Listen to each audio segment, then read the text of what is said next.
సమాజ్వాదీ, అకాలీ, అదే దాని పేరేంటది, మన ఆర్జేడీ, ఆమ్ ఆద్మీ పార్టీ, ఇట్లాంటి వాళ్ళందరూ కలిపి ఒక ప్లాట్ఫామ్ మీదకి వచ్చారు ఐఎన్డిఏ. అది విఫలమైంది. కాబట్టి ఇప్పుడు ఆమ్ ఆద్మీ పార్టీ అంటే ఇక్కడ జరుగుతున్న అసలు ఈ సిజేపీ ఈ వ్యవహారం వెనకాల ఉన్న ఒక గేమ్ నడుస్తుంది. ఏంటి అంటే భవిష్యత్ ప్రధానమంత్రి కావాలనుకుంటున్నాడు రాహుల్ గాంధీ. 3 టర్మ్లు అయిపోయింది. ఇంకో 3 ఏళ్ల పాటు ఆయన ప్రతిపక్షంలోనే ఉండాలి. నెక్స్ట్ ట్రిప్ గ్యారంటీ మన 99 వచ్చేసింది కదా, నెక్స్ట్ ట్రిప్ నేను 250 కొట్టేస్తాలని ఆయన ఫీల్ అవుతున్నాడు. మిగతా వాళ్ళందరినీ కలుపుకుంటే అయిపోద్ది, నేను అధికారంలోకి వస్తాను.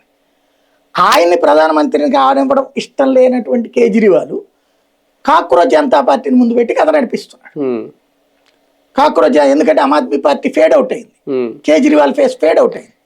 కాబట్టి Aam Aadmi party social media కన్వీనర్లు వీళ్ళందరూ, డిజిటల్ వింగ్ హెడ్ సౌరవ్, అట్లాగే వాళ్ళ సోషల్ మీడియా హెడ్ ఇతను అభిజిత్ దిప్కే, దాంట్లో ఉన్నోళ్ళు వీళ్ళందరూ.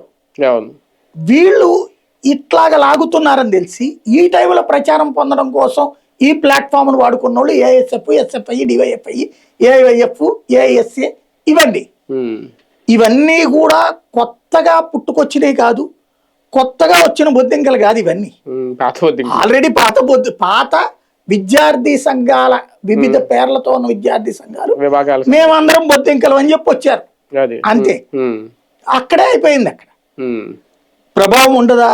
ప్రస్తుతం ఏంటంటే మోడీని రాహుల్ గాంధీ తిడితే జనాలకి ఎక్కట్లా, లాలూ ప్రసాద్ యాదవ్ లేకపోతే వీళ్ళు ఎవరి ఫేసులు అయినా సరే ఎక్కట్లా. ఇంకోటి ఏమైపోయిందంటే 2014 నుంచి 19 మధ్యలో భారతీయ జనతా పార్టీ